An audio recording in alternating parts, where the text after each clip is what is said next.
आज के एपिसोड की शुरुआत विक्रांत के नीतू के सामने आने से होती है और उसे देखते ही नीतू भावुक हो जाती है। विक्रांत उसके पैरों में गिरकर दिल से माफी मांगता है। दोनों एक दूसरे को गले लगाते हैं और नीतू फूट फूट कर रोने लगती है। इसके बाद विक्रांत रोनी को गले लगाता है और धैर्य से कान पकड़कर माफी मांगता है।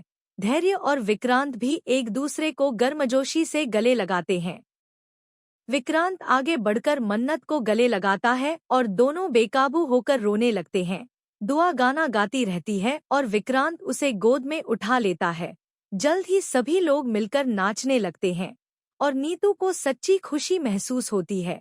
लेकिन तभी खुलासा होता है कि यह सब नीतू का सपना था। वह हकीकत में जागती है और फिर से उदास हो जाती है क्योंकि विक्रांत वास्तव में वहां नहीं होता। असल में विक्रांत बाहर से छिपकर मन्नत और उसके परिवार को देख रहा होता है। वह सोचता है कि यहाँ आकर उसने गलती की है और उसे वापस नहीं आना चाहिए था। तभी मन्नत को अचानक विक्रांत की मौजूदगी का एहसास होता है और वह खिड़की की ओर बढ़ती है। वह हल्के से विक्रांत का नाम लेती है जिससे वह चौंक जाता है। इसी बीच मल्लिका यशिका के भाई से सवाल करती है कि यशिका बस से क्यों यात्रा करती है और इस ड्रामे को बंद करने को कहती है। यश बताता है कि यशिका बहुत दरियादिल है और जानबूझकर कार से नहीं आती ताकि झुग्गी के लोग खुद को छोटा न महसूस करें। वह चाहती है कि सभी बराबरी महसूस करें। वह सुझाव देता है कि झुग्गी की सभी दुकानों और घरों में जाकर लोगों से पूछा जाए कि यशिका उनके लिए क्या मायने रखती है। मल्लिका मान जाती है लेकिन झूठ बोलते हुए दूरी बनाए रखने की चेतावनी देती है और कहती है कि झुग्गी में टीबी फैल गई है। यह सुनकर मल्लिका डर जाती है और वहां से चली जाती है। यश चिंतित हो जाता है कि यशिका को ढूंढने वाले लोग यहां तक पहुंच चुके हैं और आज तो उसने किसी तरह संभाल लिया, लेकिन अब जल्दी कदम उठाना होगा। मेजबानी वेन्यू पर बच्चे प्रतियोगिता के फोटोशूट के लिए खाना तैयार कर रहे होते हैं। तभी एक लड़की ओवन चालू कर देती है बिना यह जाने कि ऐश्वर्या ने पहले ही उसकी वायर से छेड़छाड़ की थी। ऐश्वर्या मीडिया को इंटरव्यू देते हुए फोटोशूट को लेकर उत्साह जताती है और बच्चों की तारीफ करती है। तभी अचानक ओवन फट जाता है और ऐश्वर्या दौड़कर बच्चे को समय रहते बचा लेती है। लड़की की मां गुस्से में सवाल उठाती है कि इतना खतरनाक ओवन बच्चों के कार्यक्रम में कैसे रखा गया। ऐश्वर्या इसे हादसा बताकर सफाई देती है और कहती है कि सभी सुरक्षा इंतजाम किए गए थे। मीडिया में हंगामा मच जाता है। कुछ लोग ऐश्वर्या को हीरो बताते हैं तो कुछ बच्चों की सुरक्षा पर सवाल उठाते हैं। रिपोर्टर पूछते हैं कि विक्रांत कहाँ है और बच्चों की सुरक्षा में लापरवाही क्यों हुई।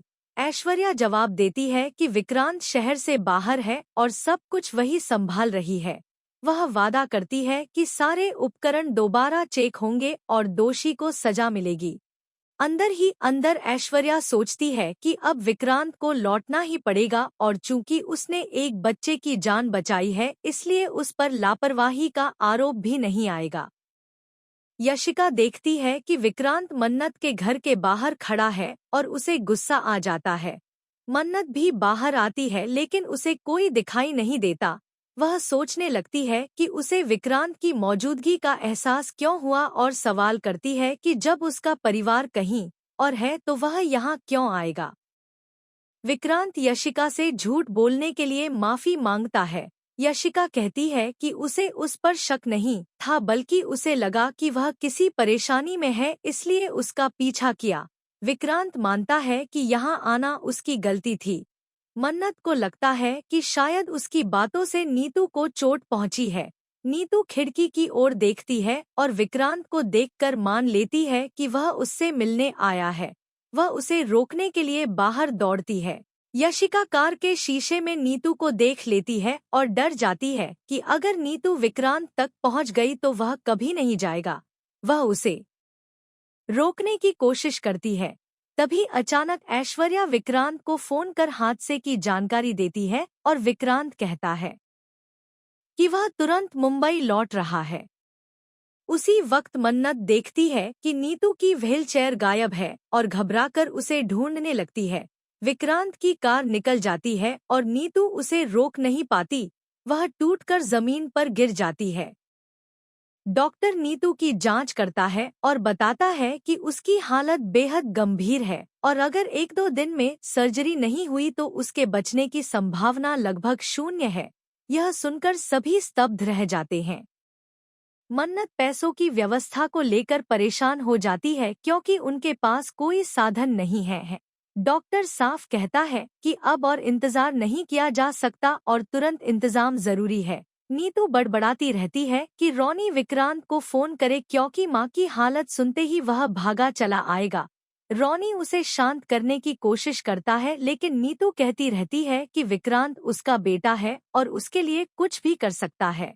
तभी दुआ आ जाती है और पूछती है कि नीतू किसके बारे में बात कर रही है। रोनी झूठ बोल देता है कि वह डॉक्टर की बात कर रही थी।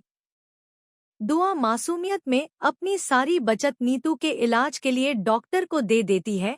डॉक्टर भरोसा दिलाता है कि मन्नत और उसके पिता पैसों का इंतजाम कर रहे हैं।